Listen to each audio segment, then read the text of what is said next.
नमस्कार, मैं doctor Vedula Ramalakshmi. Mind, body and soul की इस अद्भुत जर्नी में आपका स्वागत है। स्वाधिष्ठान चक्र, सेक्रल चक्र का स्वरूप क्या होता है? खुशियां यदि हमारी हों और दूसरों तक पहुंचे तो वो सार्थक हो जाती है, लेकिन वही दूसरों से होकर खुशियां हम तक आए, अर्थात दूसरों की खुशियों में हम अपनी खुशियां देखने लगें, तो उसे भावनात्मक दासत्व या इमोशनल स्लेवरी कहते हैं। क्योंकि हम खुश तभी होते हैं जब कोई और खुश होता है। स्वाधिष्ठान चक्र को यदि सही मात्रा में एनर्जी नहीं मिलती तो स्वाधिष्ठान चक्र ब्लॉक हो जाता है।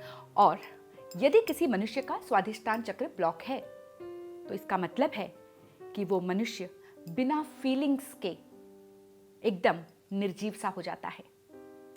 वह सोशल नहीं हो पाता, अर्थात परिवार में ही नहीं बल्कि समाज में भी वो रिश्ते नहीं बना पाता। लोगों से मिलने में उसे तकलीफ होती है। नए रिश्तों को वो स्वीकार नहीं कर पाता है, क्योंकि उसने अपने चारों तरफ कई प्रकार की सीमाएं बना ली हैं। उन सीमाओं को तोड़कर कोई अंदर नहीं आ सकता, या यूं कहें कि वो किसी को अलाउ नहीं करता, ना इंसानों को, ना इमोशंस को, ना ही विचारों को।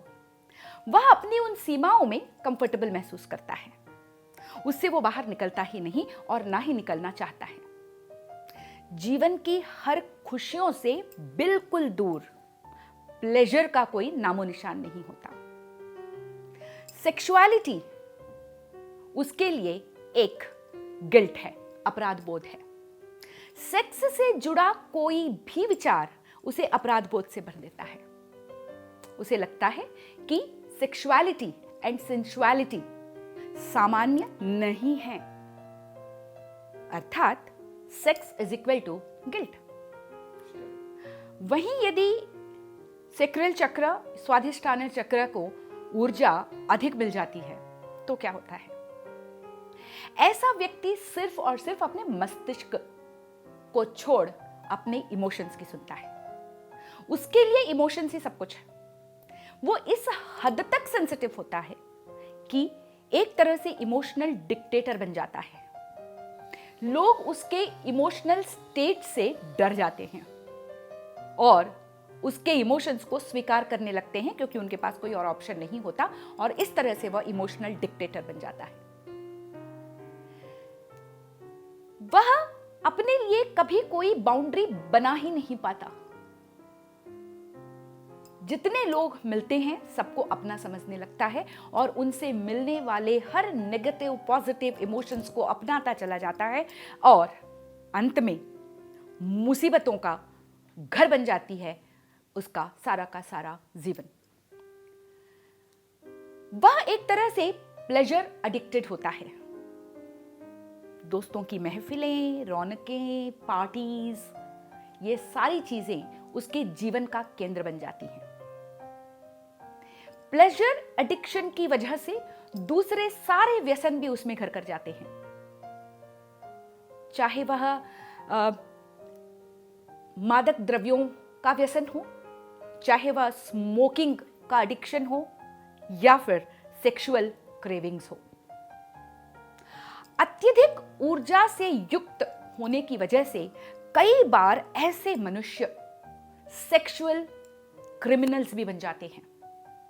इनकी सेक्सुअल क्रेविंग्स इतनी ज्यादा होती हैं कि इनका पूरा का पूरा व्यक्तित्व परवर्टेड हो जाता है, असामान्य बन जाता है। स्वाधिष्ठान चक्र के ब्लॉक होते ही या असंतुलित होते ही यौन अंगों से संबंधित बीमारियां मनुष्य को घेर लेती हैं। महिलाओं में यूटेरस से संबंधित बीमारियां, मेंस्ट्रुअल साइकिल के दौरान परेशानियां आम हो जाती हैं। साथ ही लोअर बैक पेन और खाने पीने से संबंधित बीमारियां भी हो जाती है, क्योंकि भूख मिट जाती है। यौन संबंधों के प्रति संपूर्ण रूप से अरुचि उत्पन्न होती है, और यूं कहें कि इनके भीतर फीलिंग्स की शार्पनेस खत्म हो जाती है, अर्थात भावनाओं में जो पैनापन होना चाहिए वो पैनापन नहीं रहता, फीलिंग्स का पैनापन नहीं रहता और एक तरह से ब्लंट हो जाती हैं इनकी सारी फीलिंग्स।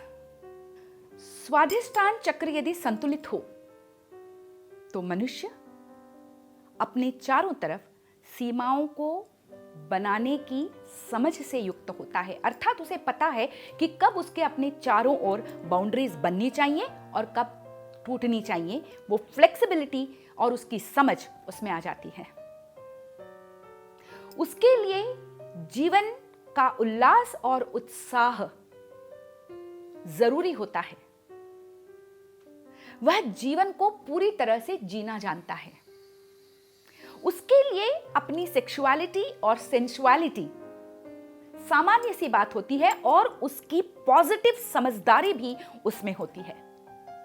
वह इन सभी फीलिंग्स को बहुत पॉजिटिवली हैंडल कर सकता है, जिसकी वजह से उसका जीवन खुशियों से भर जाता है।